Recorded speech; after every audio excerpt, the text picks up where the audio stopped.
All right. Here we are. Are we on? Oh, okay. Well, welcome to our McRae Center Red Sofa Conversation. It is a red sofa. It's red, and it is a sofa. And not a Velveteen Chesterfield, like somebody suggested last night, or anything else, but it is the red sofa. This sofa has been on the main street in town. It's been up on the bluff. It's been in Moncton. It's been all over the place. And we didn't just, use those CGI magic to kind of impose it in places. We actually lugged this thing all over the place. So it is the red sofa, and it's famous, just so you know. Anyway, thank you so much for being here. It's an honor to sit on this sofa. See, some people appreciate it, and I'm glad. Anyway, welcome. I'm glad that you're here for this conversation. We tend to do this over the last few years when we've had a Simpson lecture here or a Hayward lecture here. When it's a chance where we just have kind of a slightly more casual conversation. And I like to ask some personal questions a bit and dig in. Nothing too personal that you don't want to reveal, but, to get to know our lecture a little bit better. On a personal level, and then to dig into some of the things that we've talked about already. The risk of that, of course, Jonathan, is that we might preempt what you want to say tonight or tomorrow night. So if that happens, just say that's coming, and you don't have to unpack that. But we'll talk for a little while, and then we'll open it up for Q&R in the congregation in the room here, and also for those online. And we welcome our online folks with us again today. As we said in a moment ago at brunch, that we do everything that we can in both modes so that our community can be as wide as possible. And so we welcome those of you who are online nearby or from afar, as well as welcoming those who are in the room. So thanks for being with us. Jonathan, I have so many questions to ask, but what people in the East Coast always want to know is, can we unpack your personal connection to the East Coast? Oh, yes. All right, because when you meet somebody and they say, "Oh, I'm from the East Coast," they say, "Well, who's your father?" And then it goes round and round until they can kind of place you somewhere. So you said you have East Coast connections here. I know a little bit about what those are, but maybe you could unpack them for us. Well, I am very fortunate. I was born and raised, as I said, in North Carolina, but I am very fortunate that I was able to marry a Canadian. And my wife Leah's mother is a Crosby from Yarmouth, Nova Scotia. There are some Crosbys in the house. There you go. Yes. See? Cousins. So actually, I learned many things from my mother-in-law, but one is a practice that we keep in our house every day. In the afternoon, we have tea. And we have our tea in the little red teapot that she gave us, and it's in the tartan, like the little tea cozy, is the tartan of, is it of the Crosby clan? Is that the tartan? Yeah. Nova Scotia, okay. What color is it? Is it blue? It has blue in it, yes. It has blue in it. Yeah. It may not be our tartan. It might be the Crosby tartan then. Well, cool. I guess I don't know all the details, yeah. but I strive to be a better Crosby every day. Our youngest son, who's also with us on this trip, his middle name is Crosby. So. Okay, very good, very good. So he's one of us. There, you can rest easy now. No, everybody loves to place that connection, and it is fun, actually, just to see that there are these connections that exist. There are many, many connections. I teased this last night, but I'll say it again, just in hopes that all of you will come to the lecture this evening or listen online, that I will aim this evening in turning toward the history of moral fusion politics in North America to make a connection between Nova Scotia and North Carolina, Excellent. my home. Yeah. There might be some questions around that even emerged today that you might have to say, we'll get there tonight. So that's really great.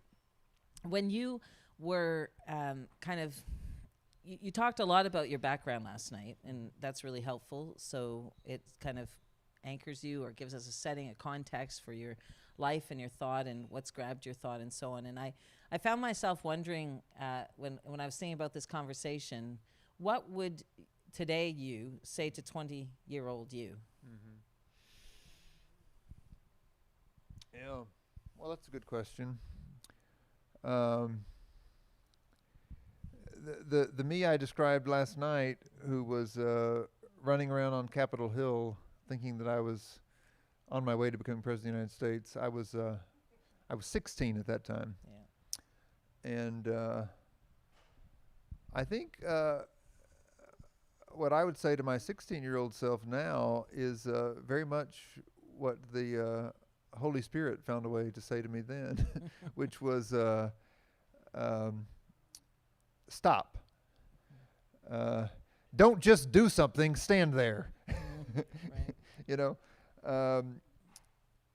I think I was, as many teenagers are, I have teenagers now, I was very convinced that I understood how things work, and was in a hurry to sort of move things along and get things done in my understanding of the world. And I didn't realize how much that had been shaped by forces that I didn't understand. So looking back on that part of my life now, I think a lot about the grace of interruptions. You know, nobody wants to be interrupted. I don't even want to be interrupted now. I mean, I still have things that I think I need to do, and it frustrates me when I get interrupted. But there is a great grace in being interrupted, especially when you're headed the wrong way. And I'm grateful for that. I have a very specific memory of the day in Washington, D.C. As a 16-year-old kid when I was rushing to lunch because I had to get back to something important, you know, on this busy, you know, inside the Beltway life I was living. We got up at 4 a.m. on the Hill, the Pages did, so we could go to the little high school that was in the basement of the dormitory we stayed in. We had 2 hours of high school from I think it was 5:30 to 7:30 in the morning, and then we got into the office with everybody by 8, and then, you know, we scurried around, you know, doing important things like carrying notes to people in different offices or whatever it was, but we felt very important, and I was always in a hurry because I had gathered that that's, you know, what you needed to do if you were going to be important. You had to be in a hurry, and I was rushing down to Union Station, as the train station at the bottom of Capitol Hill, and there's a food court in the basement, so I was going down there to eat lunch, and on the way in to the building, a man asked me if I could spare some change, a man who was, I think, living on the street. He was holding, I remember, a styrofoam cup, and he asked me if I could spare some change. And I ignored the guy because this culture that I was living in had told me all kinds of stories about this guy. I didn't know this guy, but I thought I knew him. I thought he was, you know, we had been taught the distinction between the so-called deserving and undeserving poor.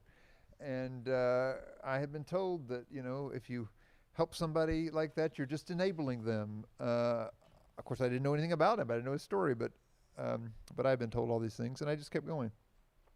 But there are these big glass doors at Union Station. They're huge, and I mean, I was just through there recently. You really have to give them a pull. And I reached out to grab that door to go in that day, and Jesus spoke to me in the King James version that I had memorized back home. Always. And Jesus said, you know, inasmuch as ye did not do it unto the least of these, my brethren, ye did not do it unto me. And if my people taught me anything, they taught me when Jesus speaks, you have to listen. So that was my interruption. I went back and talked to the guy. I didn't get to know him much, but I got to know him a little bit. And it was the beginning of the end of my political career. So I'm grateful to have been interrupted. Or maybe the beginning of the beginning. You said something there that reminded me actually of one of the workshops we had yesterday with Wanda. Did anybody catch that? The blessing of interruptions, and how to lean into those. And it sounds like that interruption was something you leaned into. I wonder, as you have teenagers yourself now, are you intentional about parenting them in that way? And do you see the challenges that they are experiencing as very different or very similar to the ones you had as a 16-year-old? My kids live in a very different world than I grew up in. We live, I mean, I grew up in the country. The biggest thing that happened in my life was, you know, the Wednesday night and Sunday meetings at the Baptist church. I mean, that really was the center of our life. And, you know, my kids live in a city where there's always stuff happening that they can walk to. They don't have to ask for help getting there. They live these, you know, connected life. Everything's connected now. So I really don't pretend to know anything about my kids' experience. I mean, I feel like I need to listen to them. They face all kinds of challenges that I know next to nothing about. So I guess I don't compare our experiences very much, but I do know that my kids get interrupted. They have all kinds of expectations that get interrupted, and you know, these interconnected lives that everyone's living now. I just the speed at which information travels is incredible to me. I feel like I'm fairly well connected, and so, you know, as a parent, I'll try to be conscientious when something big has happened, either in town or in the world, and, you know, I see one of my kids, and I'll say, you know, did you hear about, you know, the shooting that happened? They always already know, you know. Oh yeah, my friend sent me a video of it. I mean, it's just wild. I mean, it's so. I think my kids and all kids need. I don't know what all they need, but I know they're young people with young minds and vulnerable spirits that are being constantly inundated with not just information, but experience. Like, they are experiencing things that are happening all the time. And I think it's part of the challenge of our times. And we talked last night about, if I can connect last night then with that reflection, you talked about, you know, the nefarious influences through the media, intentionally seeking to influence hearts and minds. It seems that young people are often targeted, and their access to media, which is constant, as you just said, makes them especially vulnerable to that. How do you see, you know, either in the big picture, even just specifically as a parent or as a church leader with youth in the church, how do you help to counter that with the values that you say in your book and everywhere need to be inculcated, you know, if we're going to stand against some of those forces? And they're so vulnerable to them, as we all are. Well, I think fundamentally it's crucial for all of us to have things that remind us who we are.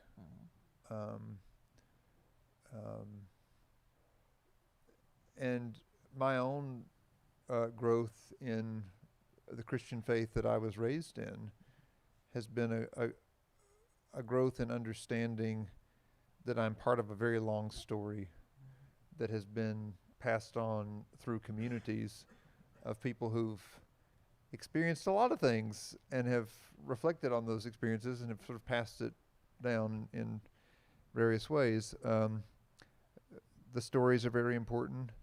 The stories that are remembered communally are incredibly important. Those are the stories that made it into the scriptures, right? I mean, just think, you know, in the history of Israel, in the history of the church, there's all kinds of stories. There's some of them that we remember and tell all the time. The poetry is incredibly important, right? And especially the poetry that we're able to sing. I think the fact that the Psalms are at the center of the Bible is really important, and the songs that sustain us, that remind us who we are really important. So those are the things that I try to lean into with my kids, with kids in the community, with kids in the church. What are the stories and the songs that are going to help you remember who you are? And I don't have all the answers for how you're going to navigate, you know, the next social media or the next device or the next pandemic. Good Lord, my kids, like many of yours, figured out how to be students. My oldest was starting high school when everything shut down. My youngest was starting kindergarten. So these are two very different situations, but but you also see that people are incredibly resilient. Our youngest son, sort of on his own, developed a rhythm, a daily rhythm of getting together at the local park with a handful of kids from the neighborhood, and they did it every day until school resumed. So, even though we were all in quote unquote isolation, they actually figured out a way to play together every day. So in some ways I'm just amazed by the ways that kids can navigate these things.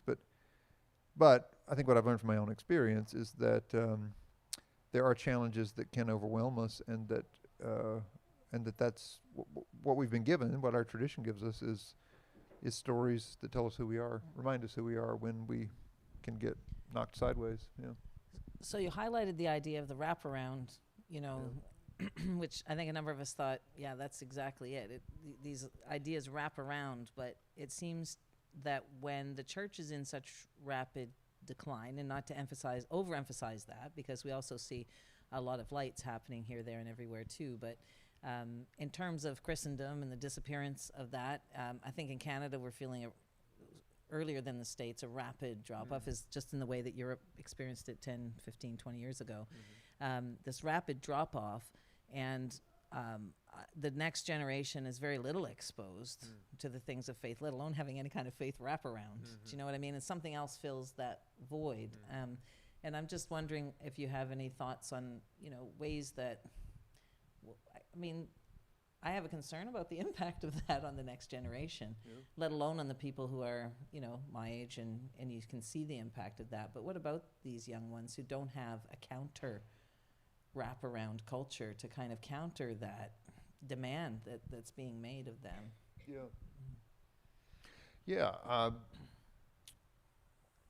I think it is evident that a lot of the institutional forms of faith life that many of us have participated in are changing or diminishing. Like there's plenty of data that show us that. What do you do when that's happening? I think it's incredibly important to be open to the ways that God can sort of stir up stuff and make churching happen where we don't plan for it to happen. I think that's really important, and especially with young people, I try to pay attention to that. I understand why people who have given their lives, and often many of the resources of their lives, to institutions want to see those institutions continue. I get that, and I think there's lots of both good intention and good actual results that can come from that. I also know enough church history to know that even when those institutions do survive through periods of change, they usually survive by learning from things that happen sort of that they didn't initiate, right? There've been many cycles through which the sort of church has, seen, whether it was, the Beguines in Europe, or the friars and the Poor Clares in Europe at a different moment, or if you go back to the, early days of Christendom, the ways that people started living these strange experiments out in the desert. Where do people get these ideas? I went to Norcia once. Norcia in Italy is the town where Saint Benedict was born. And I've been something of a student of Saint Benedict. I've learned a lot from Benedict.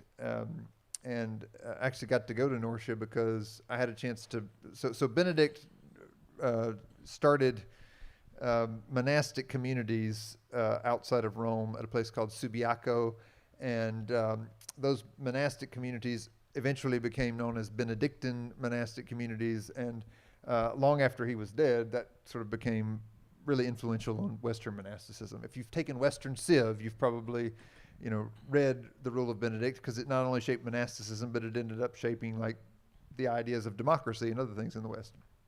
So here's a really influential text by somebody who didn't really write very much. It's really about the only thing we have recorded that he wrote down. But I had a chance to paraphrase his Latin text in an English version, and then the publisher invited me to go with this tour they were planning to Norcia, so I got to go.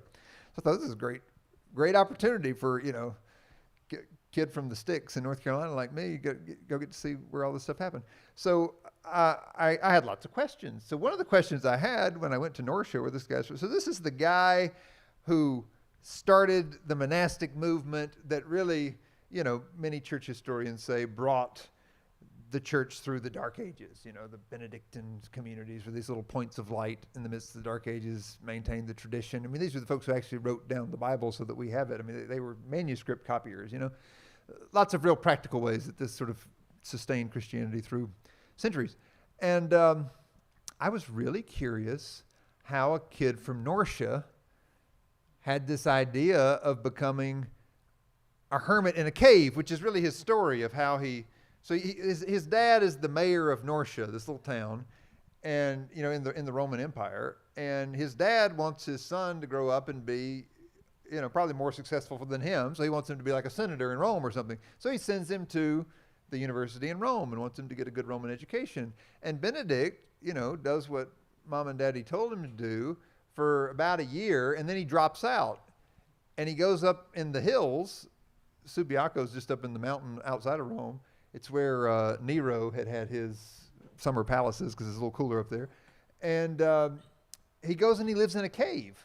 So I knew this part of the story because it's living in the cave for a few years where he reads the Psalms and he reads the Desert Mothers and Fathers. And out of this, he kind of has this vision of how people should live monastic life together. So that's where the rule comes from. So I was curious when I went to Norcia, how does a kid from Norcia get this idea of going and living in a cave? People in Norcia just didn't do that, right? Or so I thought. So I go to the monastery in Norcia, and I was meeting with the abbot, the guy in charge there. And I said, does anybody around here have any clue? Like, where did Benedict get this idea? And he said, oh, yeah. He said there were Syrian monks who had been kicked out of Syria because they were called heretics by the church leaders in Syria. And when they ran them out of Syria, they ended up in the hills outside of Norcia. So he said when Benedict was growing up in Norcia, there were monks living in the hills around in little caves and hermits living out there. So somehow this kid, who was sort of doing the expected thing to become a successful person, recognized that he was living in an empire that was falling apart, and that those sort of odd people in the hills back home had sort of a better sense of where his life should be going than the folks at the university. So he drops out and sort of imitates them and does this thing. And I just think, that's incredible. The way God interrupts us and gives people sort of a hint. I mean, it's not like he took a course from those folks on how to do this. He just kind of had a clue that people did this, and he follows that path. And that kind of marginal experimental thing ends up, having a huge influence on the institutional church. So I think that pattern is often there in church history. And it seems to me, not that we can claim to know more than we do, but it seems to me we would be wise to pay attention, even, as we try to care for and love people within the institutions, to try to pay attention to what's happening, what's life-giving outside of the institutions, and as much as possible, sort of follow the lead, see where these things might take us. So, I'm kind of open to anywhere where people say, we're meeting God here. God is at work. That's really interesting to me. In the United States right now, there was a recent survey that was done of young people. The Pew survey tells us that the fastest growing religious group in the United States for over a decade now has been, the nuns. And I always say it's not good news for the monastery. It's not the N-U-N-S, it's the N-O-N-E-S, nuns, the people who say they're not part of any religious tradition. So there was this other survey that came out recently that surveyed people who consider themselves nuns and asked them, in the last month, where have you experienced God? And the number one response for people under 30, I think, in the survey, of where they said they experienced God was at a protest in the streets. So it's fascinating. Fascinating. People, young people who say something is wrong with the way things are, and I'm going to go join other people who are going to say something's wrong together, and in that, they're meeting God. I think the church should pay attention to that, right? And I have some friends in Nashville, Tennessee, who've started a ministry. They call it movement chaplaincy. They are intentionally training ministers to be present on the streets at protests, not to try to recruit people for their churches or even to try to, necessarily be not like they're trying to preach the gospel in the middle of the protest or something, but just to be there as a chaplain, to be sensitive to the fact that people are meeting God here. And, chaplains are trained in many ways to walk with people as they walk with God. So, what might be possible in those spaces? How is God showing up, and where is God leading? That's one example I've seen of sort of people just paying attention to that in our context in the States right now. It leads me to reflect on the idea of how our theology robs us perhaps sometimes of those opportunities. If we think of ministry only as, well, you're going to go out and preach what we say is the gospel, which is actually quite a reductionistic view of, the whole of the good news of Jesus. And I can't help but think about that impact on some of the things you were talking about last night, and have white people stolen the public agenda from the civil rights movement, for example. But sometimes haven't these been parallel lines in some ways? Like I think about Rauschenbusch, for example, and how he said, the religious, his religion as a Baptist in New York in Hell's Kitchen, he said, it held down the social impulse in me. So all the things that we might think theologically should have empowered, a vision of justice for those poor people living in Hell's Kitchen that he felt so much for, and that he cried for. He felt that his theology, to that point, held it down in him rather than empowered it. Yeah. And so doesn't it, it seems to me, and I wonder what you think, that our theology has often done the same to us. Yeah. That it's not just the happenstance of history, but our theology has come into play so that we reduce our faith to a moment of conversion, and that's all it is, and then you go on and live your life. And so we think we're fighting some culture war, when in actual fact we've been completely conformed to culture at the same time. But yeah, I think that's a great diagnosis, and it's why I'm investing a lot of my own time and energy right now in this new experiment we've engaged in at Yale Divinity School to have a center for public theology. And public policy, to really say explicitly that this isn't just sort of how the church thinks about things, but it's also what we work towards in the world. I think our sort of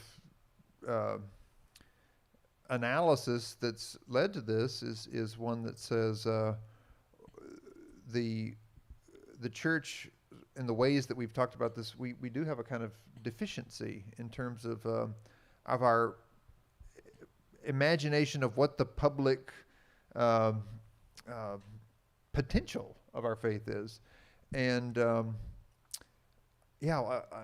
what you're saying about Rauschenbusch's experience is certainly true of my own too. What I was talking about last night as slaveholder religion is a way of sort of understanding God's voice telling you not to do the very things that I am convinced now that God was calling me to do and is calling me to do.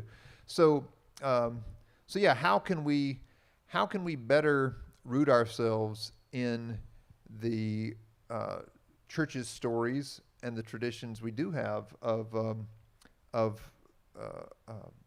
faithfully engaging the gospel vision in public life. That's sort of the basic question that we're trying to get at in our work there, and that I've been sort of on a long journey of coming to myself. So yeah, I think it's really important. And I don't think it's just, so sometimes when we think about public theology, the assumption is that it's all about the sort of public witness of the church, right? Like what impact will the church have on the world?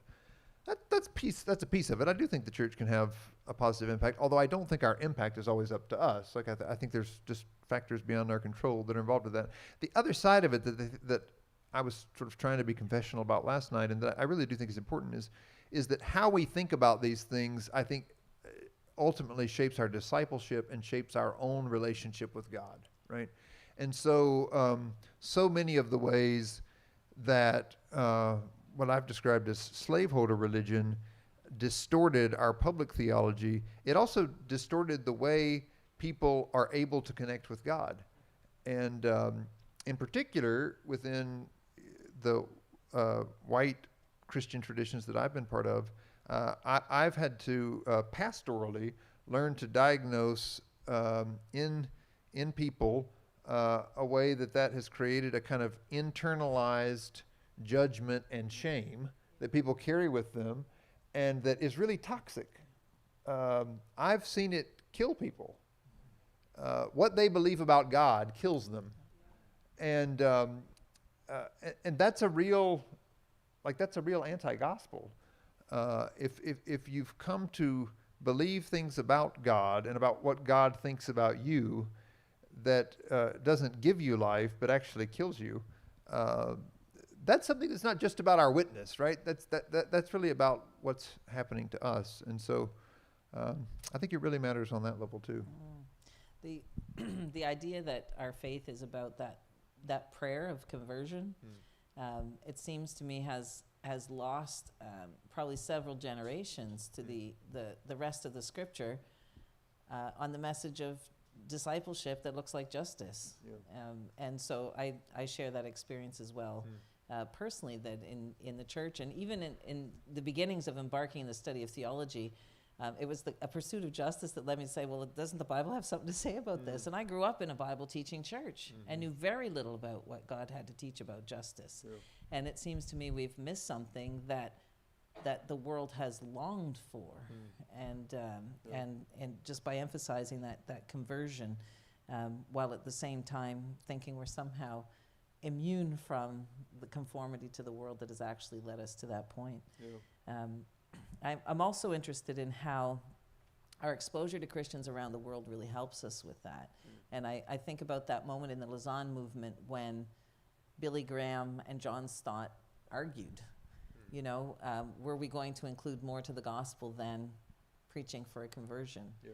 And I think René Padilla speaks directly into the middle of that. But we've fallen, I think, the evangelical church for a long time on both sides of the border, ignoring that whole other part of the gospel that as soon as we discover it, then sometimes people say, well, you've lost the gospel, rather than found it.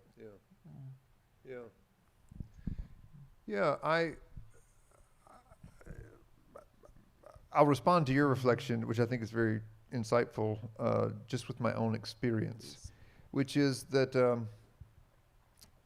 the sort of people I grew up with, again, I said this last night, many of whom were very lovely and who I still love deeply. I know they worry about me. They worry. And here's their worry. Their worry is that in embracing God's concern for justice and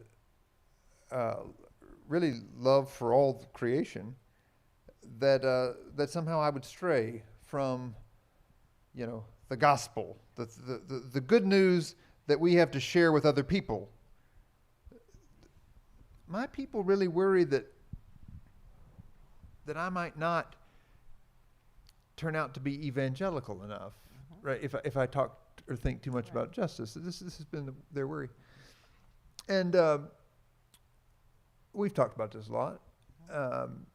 I have only come to love Jesus more myself on this journey, and so it's always been an odd tension to me. You know, I mean, how could you be less of a witness to, you know, Jesus's power to touch and transform lives if you're growing closer to Jesus? I'm just kind of influenced by the basic geometry of the desert tradition. Do y'all know how Dorotheus of Gaza said this? Dorotheus said, these are the people who sat out in the desert and just prayed for like a long time. And long enough, I think this is actually helpful. You know, a lot of our academic training is about listening to other people, and then we can slip into this. I mean, we try in the academy to teach what other people have learned so that then we can, you know, think with their thoughts and engage the challenges of our own time and our own journeys. But sometimes we slip into this. It probably doesn't happen here, but it happens in some academic. Sometimes we slip into this, spending all of our time, you know, trying to understand someone else's argument well enough that we can repeat it and prove that we understand it, right? This happens and I don't think that's the actual point of education. So what the desert monastics were serious about was just like facing the reality of sin, death, and the devil that's in the world, and that they said is in me. So all I need is me, and I can face it all. And they went at this seriously.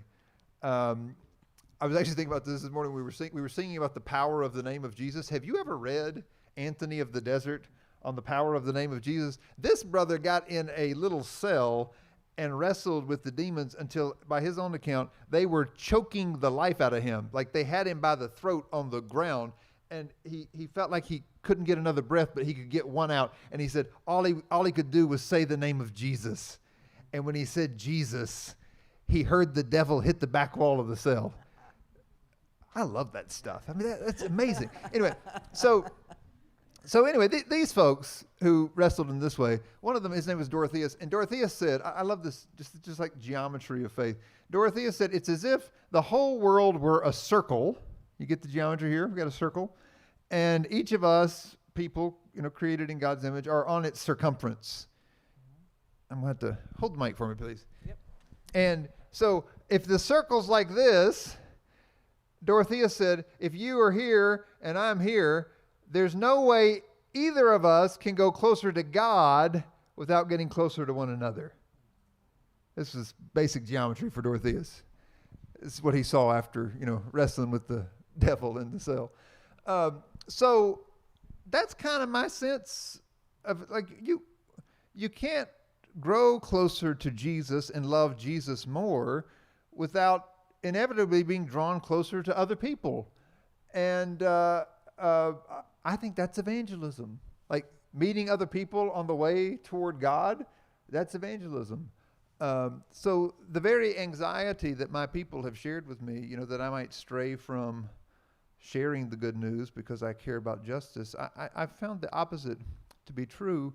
And so, you know, in a way that I just kind of marvel at, I find myself talking about Jesus all the time with people who have no connection to the church,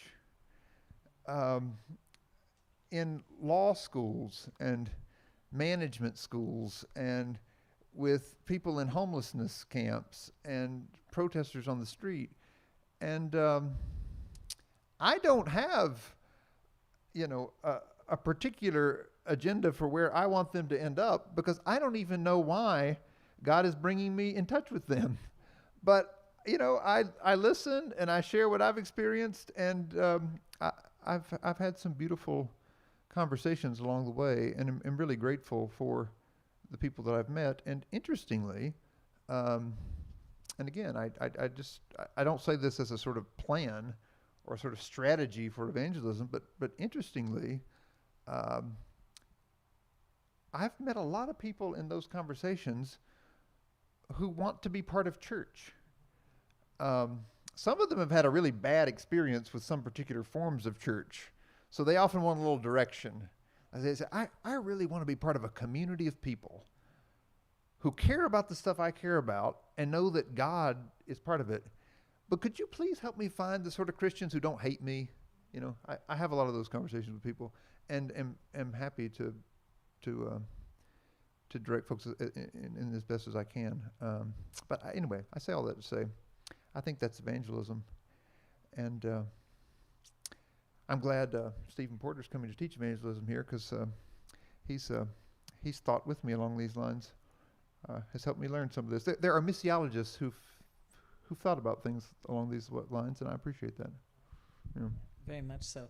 I have 100 things I could ask and talk about with you, but we have only a few minutes left, and I know that there are some questions probably in the room, and there are definitely some online already. So, John, do you have a question for us? Yeah, a couple of questions. One from Dr. Lois Mitchell, who starts off her question saying, I have long been interested in the intersection of faith and justice as a university educator. That is an understatement, I will just add. Right on, Lois. We love you, Lois. Jonathan, I want to take you to Deer Island and put you in Lois's kitchen and just sit and listen. But she asks, I'm a bit concerned now as I watch young people and others leave the church and then their faith in favor of social activism. Advocacy is tough work, and they may start with a sense that they're motivated by their faith, and often that seems to get left behind, or at least the assumption is that their faith is consistent with what they're doing. My concern is that when we engage in advocacy in our own strength and based on our own wisdom and political strategies, we can actually be duped into thinking that we're somehow taking on the powers and principalities. So my question is, how can we help young people to recognize that while they can work to, quote, make the world a better place and, quote, be on the right side of history, anything we do apart from Christ is less than what we can do with him? Thank you, Lois. You've clearly observed closely, something that's real. And what I would say from my own experience is that what I hear you describing there, I take to be a basic human vulnerability, our proclivity to self-deception. That's how I understand that. So it's been my experience that it really doesn't matter, whether you end up in what we call, conservative camps or liberal camps or whatever.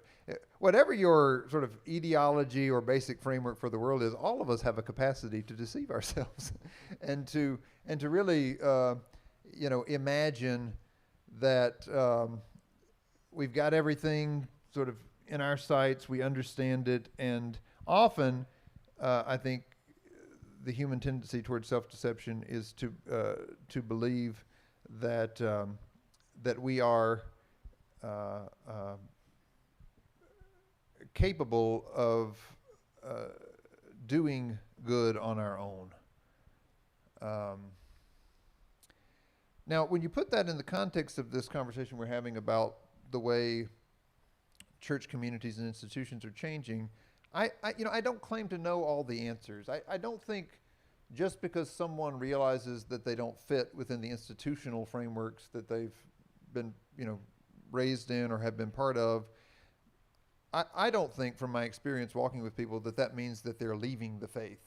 I think there are many stories of ways that people grow in their faith and grow beyond the institutions or frameworks that they've been part of. I'm very open to that, although I understand that it makes some people nervous. It especially makes people nervous who are responsible for institutions. Because when you feel like you're losing people,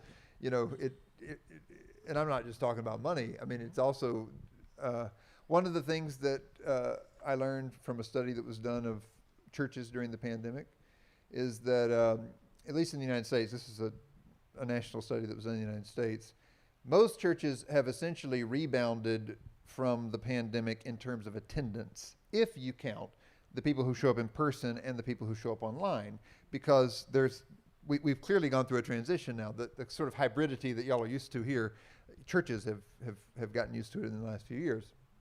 And, everybody knows stories of why that is and how that is. But okay, this is probably our reality now, right? People are part of communities that sometimes meet in person, and sometimes you're streaming in, and we're glad that people can stream into this and other things. So that is what it is. But what the national study in the United States of churches revealed is that volunteer participation plummeted at the beginning of the pandemic and has not nearly recovered, right? So one reason that institutions, like institutional churches, congregations, even local nonprofits, are struggling is that they just don't have the volunteer base that they've had before. And, I think we have to ask serious questions about why that is, and, have people connected in other places, or have people sort of fundamentally changed in their commitments? I don't know. We've got to figure that out. But all that to say, there are very real reasons why people who try to run institutions worry when people are finding their way to either other institutions or to not being, as involved in institutions. So acknowledging that, I guess I want to say that I'm open to the growth and the creativity that can emerge when people are finding sort of new ways of moving forward with God and with one another. And I think that means we have to be, open to even sometimes institutions or forms of faith dying so that others can be born. That happens. So I don't think that it always means, that if someone isn't identifying with the community that they used to be part of after they've been doing social justice work, that they've necessarily left the faith. But I will grant that this proclivity to self-deception is always with us. And I think we would be wise in our own self-examination and in our relationships with other people to try to have discerning conversations about whether we are always rooting ourselves in a story that tells us that we don't know everything, and that we have to have direction from beyond us as to where we're headed and who we really are. That I really resonate with in terms of the question that she's asking. Thanks, Jonathan. One more from online. One more online before we move to in the room. Reverend Joe Green says, I was one of those young people who left to find more relevant expressions of justice. It took some time to realize that when I followed Jesus in my justice posture, he never steered me wrong. So he asks, I know that I see examples in our region of kingdom work, but I still see a lot of slumber. What has been your experience? Why do you feel that churches, pastors are afraid of becoming quote unquote political?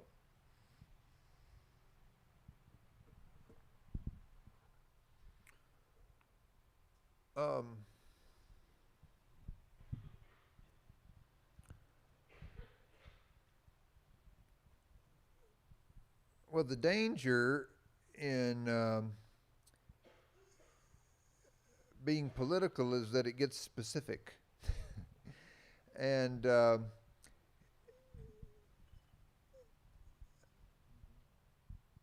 it's all right if you're for justice in general, but if you're for justice for the particular people who are being displaced in your community, it at least puts you in a creative tension with the people who are displacing them. And those people may be on your deacon's board, or they may be regular givers in your congregation. So that's just a way of saying that we're in community, right? Which is, I think, maybe the most basic form of self-deception in Western culture is just the belief that we have, both as individuals and as little communities, that we're operating on our own. If the church is susceptible to any one form of self-deception, I think it's probably just the basic notion that it's possible to not be political. How could we ever not be? We are gathering people together regularly. And I mean, y'all live in a community that ain't that big. If you get 100 people together in Wolfville, you got some connection to almost everybody probably. That's politics. right? Politics is just how people figure out how to live together. So, given that our lives are connected, however much we might try to deny that or run from that, our lives are connected. I think what the gospel challenges us with all the time is how God wants us to order those connections, right? I know my dear brother, Willie Jennings, is going to be with y'all in the fall, and I wouldn't pretend to guess all he's going to say, but I guarantee you he will talk to you when he's here about real estate, because he understands that the basic notion of who owns the land and who gets to decide what to do with it shapes every community everywhere. And that, the whole sort of set of economic assumptions we have in the West are tied up with the colonial project and the racial project and its whole notion that you can own the land. Well, given that that's how we're living, then the political conversations that happen about just who can build, what development can happen, and how is that going to impact people in your community, that's a theological question. That's a question about how we're going to live together with one another and with God in this place. And those kinds of questions, I think, are central to our lives. So, so we are political creatures who are trying to find our way with God and learn God's politics, which is a peculiar way of being. But the whole notion of the incarnation, this Christian doctrine that we believe, is that, in all of the particularity and the mess of being people in places, God showed up, a particular person in a particular place, and lived God's way in the world. So it's possible. And what do you learn about this? The story teaches us it's possible. Other people can join you in it. It creates a community, and it can get you killed. All that's in the story. But even if it gets you killed, or even if it gets your congregation killed, or even if it, means the end of something that we think is absolutely necessary, there's also in the story this potential for resurrection, for new life. If we go in the way of the Creator with the grain of the universe, God has a way of, as folks in my tradition say, making a way out of no way. Black folk in America love that story of Moses leading the people down to the Red Sea. Because, man, how many times have you been in that situation? Like, if you've lived as a people who were enslaved and then Jim Crowed and then new Jim Crowed and still, ghettoized and segregated everywhere, if all your existence you've been under the thumb of somebody else, but you've got a story that tells you that when God tells you to go free, you can go all the way up, all the way up to the bay when the water's all the way in, and you can walk into the water and God's going to make a way out of nowhere. That's a good story. That's a good story to have. You need that story, right? And you need to constantly remember not just the original version of it, but the way you've lived it over and over and over again. That's why we have, in our churches down south, we have testimony time, where people stand up and share how I got over, which is every individual story of how God made a way out of no way. And let me tell you, when you've had a few hours of that, you can get up and go face another day. That's fantastic. I miss testimony services. Wow, haven't been to one of those in a very, very long time. And do we have questions in the room? Because we have just a couple minutes left, so this is your opportunity. If you're thinking something that you'd like to put forward as a question, now's your time. I think it's Ben. Go ahead, Ben. I'd like to start by just saying thank you for a very engaging conversation. I guess I'll try and formulate the question this way. You've been talking about Benedict and the Desert Fathers and the Benedict option. I think of Alistair McIntyre's After Virtue, and obviously he advocated for something akin to that. Of course, one of the criticisms of that has always been that it seems in a way that is an absconding from society, right? Not staying and fighting it out in the trenches. And I see you sort of speaking favorably about that to some degree, and at the same time, that seems to be somewhat in tension with this idea of finding God in the protest. And I'm wondering if you could speak a little bit to that tension, or if there really is a tension there, or is there a possibility that we can take the best of both of those things, and what does that look like in the Christian life? Well, thank you. I think you've pointed to a very real tension.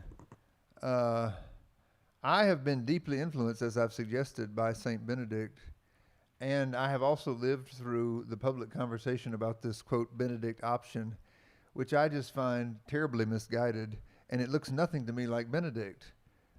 And the fellow who wrote this book, his name's Rod Dreher. We've engaged on these matters. We disagree. God bless him. We both grew up Southern Baptist. I've told him I don't think he's recovered from slaveholder religion. It just seems to me he's repeating the same old thing under Benedict's guise. But at any rate, I won't get into that too much. But I'll say the tension that you're pointing to is the tension between the focus on the need for formation, which always means a focus on the community and the community's way of sharing its identity with its members, right? That's sort of what Benedict did do. He, in the midst of a time when Christianity was becoming sort of the imperial religion, and therefore becoming a sort of a watered down form of a sort of cultural faith. Benedict, looks back at a few generations of people who had been experimenting with, ways of removing themselves from the culture in order to focus on formation. And yet, if you pay attention to those stories, the very people in the story are never separated from the social realities that they live in, right? So even though Antony, who I mentioned earlier, who's like the first quote-unquote desert father, even though he goes out to the desert, there are people from the city who are always coming out to talk with him. And there's actually a story of him going back to the city after some years to kind of negotiate a peace, because he's recognized as the spiritual leader who has something to say about, local political affairs. And I think that's actually a truer picture of the relationship of both the monastic movement and the church at its best to society than this notion that, we have to strategically retreat and not engage with culture, and thereby doing so we'll, raise up a generation of people who can resist the culture or something. I don't think that's actually the dynamic of how it's worked. I think monasticism in many ways is always a sort of experiment in being a little church. And in that way, it's always sort of imagining how the church can both focus on formation and engagement at the same time. Now, of course, there are time and space constraints to this. It's not like you always do both at the very same time. I think, churches that have designated times of worship, designated times of formation, like that makes sense. But even part of the liturgy is sending people out, doing catechesis that also engages with questions about how we work for the common good. So I think the two can be and should be integrated in the practice of our faith together. So is there a tension? Sure. I think it's like a living tension, in the same way that, your hamstring is in tension with your quad. I mean, it takes both to move your leg, but they work together. And I think that's how I understand it. So thanks for asking. That is a live conversation in at least some quarters about faith and public life. I'm really sorry that our time is up. That is a quick hour. But Jonathan, we're just enjoying so much, being able to reflect with you and engage in conversation and your responses to questions and leading us into further reflections. So we're grateful for you being with us this weekend, or this week, but especially for being willing to be vulnerable on the red sofa today. Thank you. And, I'm glad that East Coast Theology is happening, and I'm grateful to be part of it. Excellent. Well, we thank you.